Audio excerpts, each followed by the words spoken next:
Something's wrong. An evolutionary instinct deep in my lizard brain sounds the alarm, and my eyes come open in the darkness of my bedroom. I look to my left to see that I'm alone in bed.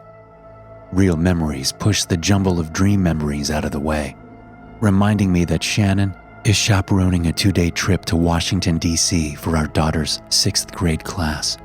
They won't be back until tomorrow. The house is empty. I listen hard for a moment. I know what my empty house sounds like, and although I don't hear any noises that should alarm me, there is something different in the air.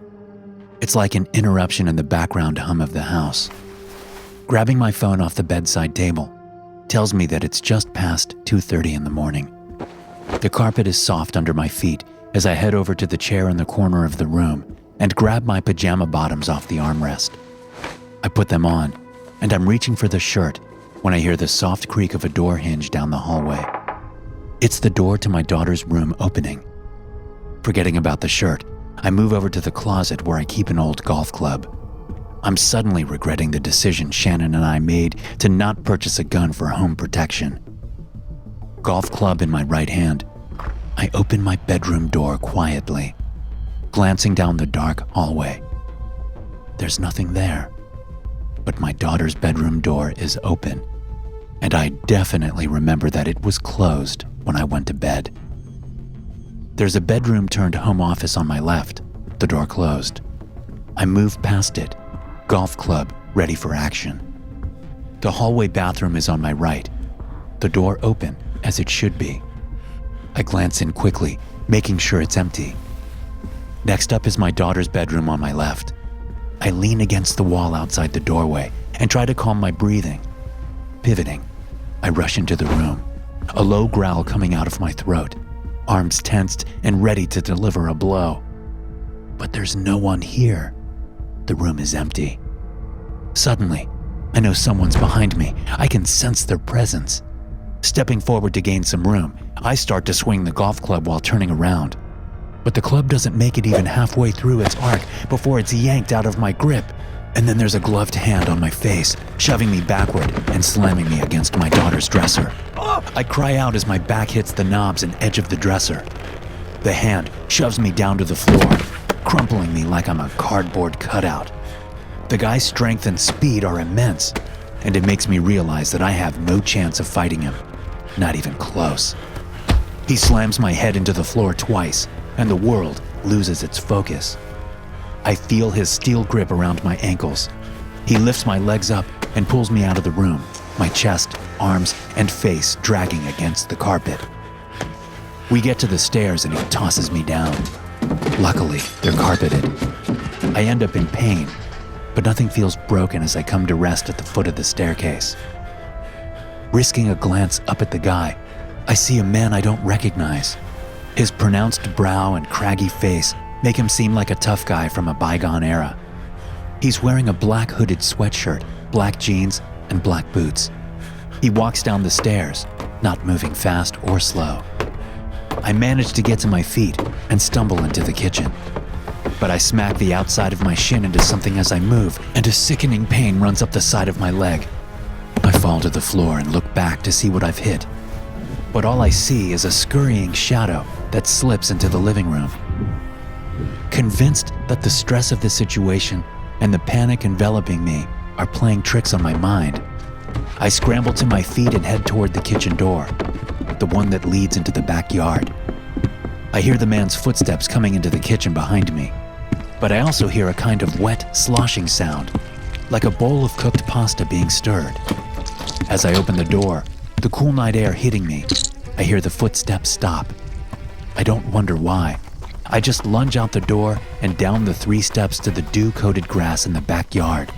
Moving toward my neighbor Seth's house, I realize that the pain in my leg isn't from smacking into something. A glance down at it confirms the notion as I see the blood running from a circular wound there, a couple of inches above my right ankle. I clear the low fence between my house and Seth's, then take a moment to inspect the wound a little closer. A half moon sits in the sky above, providing a pale and somehow sinister gray light by which to see. The wound is about 1.5 inches in diameter, It's almost as if someone took an ice cream scoop and swiped a shallow chunk out of my leg. There's nothing that would do that in my house, so I assume it must have been something the intruder set up, a trap he was driving me toward. No time to worry about it now, though. I move through Seth's backyard toward the back door. I need to call the police since I left my phone in my room, like the genius that I am. I limp up onto his back deck and start dodging around the patio furniture to get to his sliding glass door. But just as I'm moving past the weatherproof fake wicker couch, I see a couple of figures in the dark interior of Seth's house, and I'm almost certain one of them is the intruder from my house. How the hell could he have gotten over here so fast? I crouch down behind the couch on the deck and gaze in through the glass door. Moving to get a better angle, I see that Seth's whole family is sitting in the dining room, in the dark. The craggy-faced intruder stands next to the table while Seth, his wife, and his 3 teenage children sit around the table in their nightwear, staring blankly at one another. A minute passes, but none of them move. I swallow hard, unable to comprehend what's happening. This makes no sense. Did the intruder know that I would come over here? Does he have a twin brother that's waiting for him to get done at my house before they do God knows what at Seth's house? Whatever the hell is going on, my priority hasn't changed. I need to find a phone to call the police, so I move back down the deck stairs to the yard and head out into the street. My neighbor Trudy lives across from Seth, and she's usually up late ever since her husband died several years ago. I look both ways as I reach the street, hoping to see a car coming that I can flag down, or, better yet, a police cruiser with its lights on coming around the corner. No joy. The street is deserted. So I limp across as fast as I can, my bare feet cold on the damp asphalt. Trudy's house, and all the houses on this side of the street, back up to a stretch of undeveloped woodland. This is the edge of the housing development at the edge of the city. So as I head around to Trudy's back door, terrified the guy at my house will look out and see me if I go to the front, I notice something is off about the woods. It takes me a moment to place it, but I realize that there's a gap in the trees just beyond Trudy's property line where there never was one before. Just a dark absence of trees in a spot about 10 yards wide. I can't tell how deep the gap goes, thanks to the darkness. Limping up to the back door is less involved at Trudy's house because she doesn't have an elevated deck like Seth does. I bang on the door and call out her name in a harsh whisper. The lights turn on quickly, as though she were in there waiting for me to show up. But I can't see inside, thanks to some white drapes covering the square of glass in the back door. A shadow obscures some of the light hitting the drapes, making a faint silhouette. It looks to be the shape of Trudy. The deadbolt slides back into the door and the knob turns. Trudy's face appears. "Yes?" she says. "Trudy," I say, "there's someone in my house, and Seth's house too. I need to use your phone to call the police." She looks at me blankly for a moment, then nods, opening the door further to let me in. I step inside and she shuts and locks the door behind me. She's wearing a pink nightgown and looks like she just woke up. "Something really weird is going on," I tell her. She steps over to her kitchen table and looks at me curiously, tilting her head slightly. She must have been asleep when I knocked, but then she opened the door so fast. "You said you needed to use the phone?" she says, seeming to snap out of it. "Yes, please," I say. Trudy nods, looking around, and then sticking her hands in the little pockets of her nightgown. She's in her early 60s, but she looks considerably younger. Probably because she dyes her graying hair the natural brown color from her younger years. "Let me find it," she says. "I must have left it upstairs. Just stay here." "Okay," I say, staying where I am, just a few feet from the back door. I look over my shoulder to make sure the deadbolt is locked. It is. Trudy disappears into the dark adjacent room, and then I hear the creak of her stairs. Noticing that I'm bleeding on her floor, I move over to the counter and grab a wad of paper towels. The circular wound stings as I push the paper towels against it. There's a built-in desk next to the doorway out of the kitchen, and I see that there's a roll of duct tape sitting in the corner amid stacks of mail, a cup with pens, pencils, and scissors, and other various office supplies. I pull out the desk chair and sit down. grabbing the duct tape and wrapping it around my leg to keep the paper towels on. After I call the police, I'll make sure to treat the wound properly. But for now, this will keep me from bleeding all over the floor. My mind goes back to when it happened, and I still can't think of anything in my house that could have made such a wound, especially not anything between the entryway hall and the kitchen doorway. It makes no sense. Then my mind goes back to Seth and his family, the Grables, just sitting there at their table, staring at nothing, and the same guy from my house standing next to them. It's not possible. They must be twins. There's no way he could have gotten over there before me. No way. The stairs creak again as Trudy comes back down.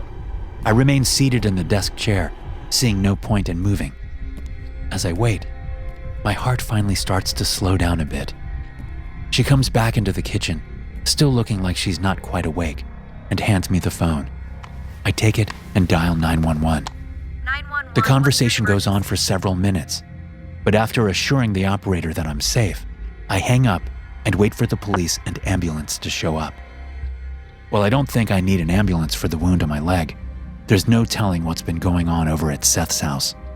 Better to have one and not need it than need one and not have it. Trudy steps over in front of me to get her phone back, but as I hand her the device, she slaps it out of my hand and grabs me around the neck, throttling me with more strength than she should have. I struggle, squirming in the seat, trying to shove her off me. Over her left shoulder, through the doorway to the rest of the house, I see shadows moving as something comes toward us. Whatever it is moves fast, and rope-like appendages seem to whip back and forth quickly. It's dark and shiny with slime or sweat. I can't tell what, it's too dark. As panic starts to trample rational thought, I remember the scissors and the cup on the desk to my right. I lash out with my hand, knocking the cup down, and then groping around until I finally feel the tool under my fingers. I grab the scissors in my fist and slam them into the left side of Trudy's body, just under her armpit. She doesn't let go, but she does make a strange sound deep in her throat. I pull the scissors out and slam them into the side of her head, stabbing her in the skull. This time she lets go and straightens up, her eyes wide. I jump out of the chair and move toward the back door. I'm unable to stop myself from turning around to see if I've really just killed my neighbor.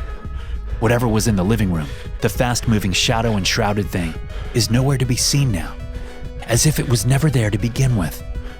Trudy turns toward me, her eyes still wide. Her skin seems to bubble around the scissors stuck in her head, moving like a knot of writhing worms under the skin. There's a dark liquid coming out from the wound, but it's not blood. It looks more like oil with an elusive green hue to it. Over to my right, the door to Trudy's basement opens, catching my attention. I look that way and see another Trudy come up from the basement. The same empty look in her eyes, the same pink nightwear, the same everything. Behind her comes another one, and another, and another. They all stare at me with that blank expectancy. A high-pitched sound escapes my throat as my mind rebels against this impossible sight.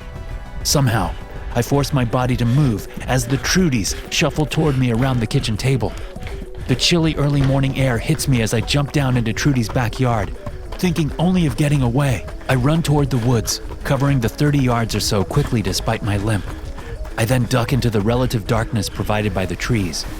I immediately see the reason for the strange gap in the woods I noticed earlier, although I have no logical explanation for it.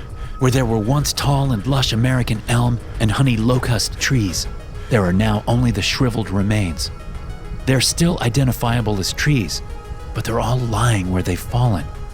It's as if they've experienced years of rot, disease, and decay much quicker than should be possible. And I think I know why. Running along the ground and over these trees are black vine-like veins. Even in the pale moonlight, I can see that they're to blame for the destruction of the trees.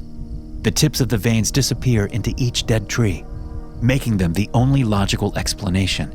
I don't dare touch any of these black veins, but as I move deeper into the woods, I stay close to the swath of dead trees they've created.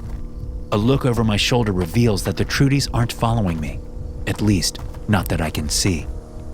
So I search for a place to sit and watch, a place to wait for the moment the flashing red and blue lights of a police car show up on the street.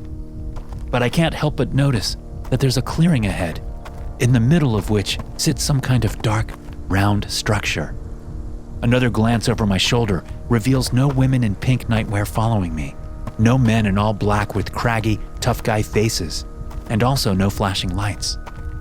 The woods seem eerily quiet as I make my way toward the clearing and the strange structure. There are no crickets chirping, and I hear no night birds. But there is a faint cracking sound coming from up ahead. As I get closer and start to make out some details of the round structure, I forget all about the cracking sound, pouring all my focus into trying to figure out what this strange object is. It looks like a huge iron ball with holes all around, leading to the dark interior. But iron isn't the right material. I don't know what is. Iron's just the closest my brain can come up with.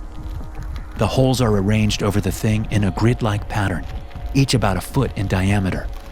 I can't see what, if anything, is inside them. They're all just dark. The whole thing is probably 15 feet tall and 15 feet wide, sitting in a clearing of its own making. The black veins lead back to this large sphere. The trees in a wide perimeter around the object have all been killed by the black veins, but I don't know how or why. And I can't begin to imagine why these strange veins have killed a 10-yard wide strip of forest leading back toward Trudy's yard. Suddenly, the cracking sound gets louder, and I realize it's coming from a tree across the way, on the other side of the sphere. I shift around, trying to see it. Sure enough, I watch as a tall American elm tree shakes and shrinks and cracks right before my eyes. It goes from a healthy tree with green leaves to a miniature husk with shriveled leaves that fall away and break apart in the ground only moments before the tree itself comes down. It's as if the black veins are sucking the life out of the trees. But why? My question is answered as something moves on the other side of the ball. I can't quite see what it is, but I can hear it. It's a wet, sucking sound. Staying in the cover of the woods, I round the perimeter surrounding the sphere and see that this side of it isn't covered in holes. Not yet, at least. There are clear outlines of the holes, but there's also some kind of covering over each of them. And as I continue, I see a mess of black tentacles whipping around, squirming at the mouth of one of these newly opened holes. As the moonlight hits them, the shiny black tentacles give off a sheen of dark green. They don't have suckers like octopus tentacles, but some of them seem to split at the end, flattening out to push against the sphere. Terror descends on me, and I run. I don't wait around to see any more of this hellish creature. I just run.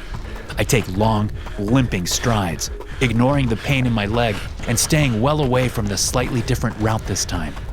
And before I'm even out of the woods, I notice that the wonderful red and blue lights are there, splashing against my house. Taking my attention from the ground at this beautiful sight, I trip over something and fall. I glance back and see that I've tripped over a body, one that I recognize. In the space of 3 heaving breaths, I see that this body belongs to the craggy-faced man from my house, and from Seth's house. Only this one has been mutilated, holes taken out of him, much like the one from my leg. The bloody holes cover his chest, legs, neck, and even parts of his face. But it's the same guy, same clothes and everything. It's all starting to come together in my mind, but I refuse to believe it. So I get up and run some more, knowing that if I can just get to the cop that's outside my house, all will be well. I pump my legs, breaking out of the woods and heading past Trudy's house. The squad car parked in front of my house comes into view. There's a police officer there, standing a few feet away from his car. But there are other people around too. There's the craggy-faced man stepping out of my house. There's Seth's family stepping out of his house. But there are too many of them, 5 of each, followed by another craggy-faced man. I look to my right and see a half dozen Trudys coming out of her house, along with another copy of the dead man from the woods. And to my left, the family that lives across from me has multiplied and is coming out of their house. The policeman looks around in growing alarm.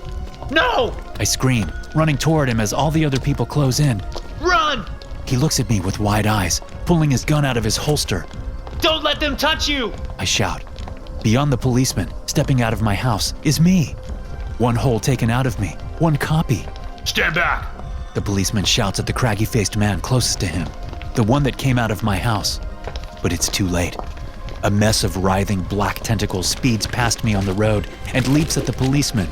One of its tentacles whips out and takes a chunk out of the officer's right arm. More of these monsters seem to appear out of nowhere. The man fires his gun twice before he's surrounded by these hideous black creatures that look like they came out of hell itself. They whip tentacles out at him, each taking a chunk. He stumbles forward several steps and then falls onto my lawn. I've stopped running, and now I stand in the middle of the street. All eyes turn toward me, and I look both ways, seeing that copies of people are coming out of nearly every house on the block, each group coming out with a copy of the craggy-faced tough guy. I think about how many holes were in the man's body in the woods.